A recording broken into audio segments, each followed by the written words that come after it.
ناظرین، حضرت امام جعفر صادق علیہ السلام سے منقول ہے کہ اہل سبا ایک جماعت تھی جن کے شہر ایک دوسرے سے قریب تھے اور وہ باہم آسانی سے ملتے جلتے تھے۔ ان شہروں میں نہریں جاری تھیں اور وہ بہت مالدار اور کھیتی باڑی والے تھے۔ ان لوگوں نے کفران نعمت کیا اور خود ہی انہیں اپنی راتوں میں تغیر کے خواہ ہوئے، تو خدا نے ایک سیلاب بھیجا جس نے ان کے شہروں کو تباہ کر دیا۔ ان کے مکانات غرق ہو گئے اور وہ تمام اموال برباد ہو گئے، اور ان کے ہرے بھرے باغوں کے عوض وہ باغ پیدا ہوئے جن کا ذکر خدا نے قرآن میں ارشاد فرمایا ہے۔ اور ایک بڑی دیوار پتھر اور چونے سے تیار کر دی جس سے پانی شہر ہائے قوم سبا میں جاری ہو گیا تھا، اور اس دیوار میں تاکچے بنائے گئے تھے۔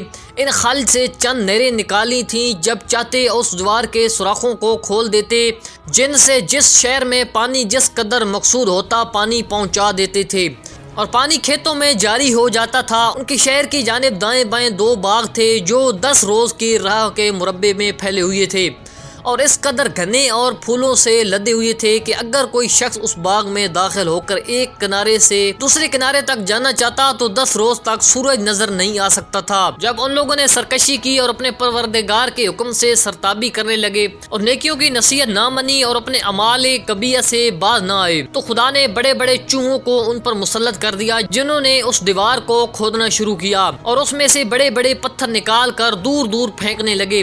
ناظرین، یہ پتھر اتنے بڑے تھے کہ اگر ان پتھروں میں سے کسی ایک کو بھی بہت مضبوط اور تنومند آدمی اٹھانا چاہتے تو اٹھا نہیں سکتے تھے۔ یہ حال دیکھ کر ان میں سے بعض لوگ تو اس شہر سے بھاگ گئے۔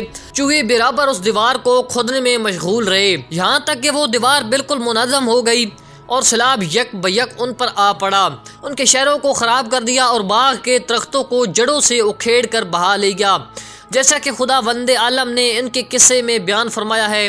ناظرین، حضرت امام جعفر صادق علیہ السلام سے منقول ہے کہ میں کھانا کھانے کے بعد اپنی انگلیوں کو چاٹتا ہوں، یہاں تک کہ میرا خادم سمجھتا ہے کہ میرا یہ فعل لالچ اور حرص کے سبب سے ہے، حالانکہ ایسا نہیں بلکہ نعمت الہی کا احترام کے سبب سے ہے۔ آگاہ ہوں کہ ایک جماعت تھی جس کو خدا نے بے انتہا نعمتیں عطا کی تھیں۔ وہ ایک نہر کے مالک تھے جس کو سرسار کہتے تھے۔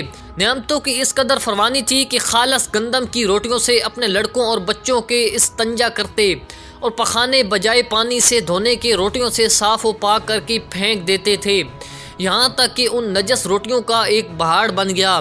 ایک روز ایک مرد سالے کا اس طرف گزر ہوا جہاں ایک عورت اپنے لڑکے کا روٹی سے استنجا کر رہی تھی۔ انہوں نے نصیحت کی کہ خدا سے ڈرو اور خدا نعمتوں کی زیادتی کے سبب اس قدر غرور مت کرو اور کفران نعمت مت کرو۔ اس عورت نے کہا کہ تم مجھے بھوک سے ڈراتے ہو، جب تک یہ نہر جاری ہے ہم کو کوئی پرواہ نہیں۔ پھر خدا ان پر غضبناک ہوا اور نہر سرسار کو ان سے منقطع کر دیا۔ آسمان سے پانی برسنا بند ہو گیا اور دانہ اگنا بھی بند کر دیا اللہ تعالیٰ نے، اور وہ سب کے سب محتاج اور فقیر ہو گئے۔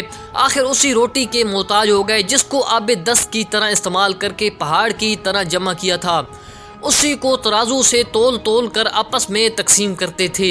ناظرین، چینل کو ضرور سبسکرائب کر لیں اور ویڈیو کو لائک کرنا نہ بھولیں۔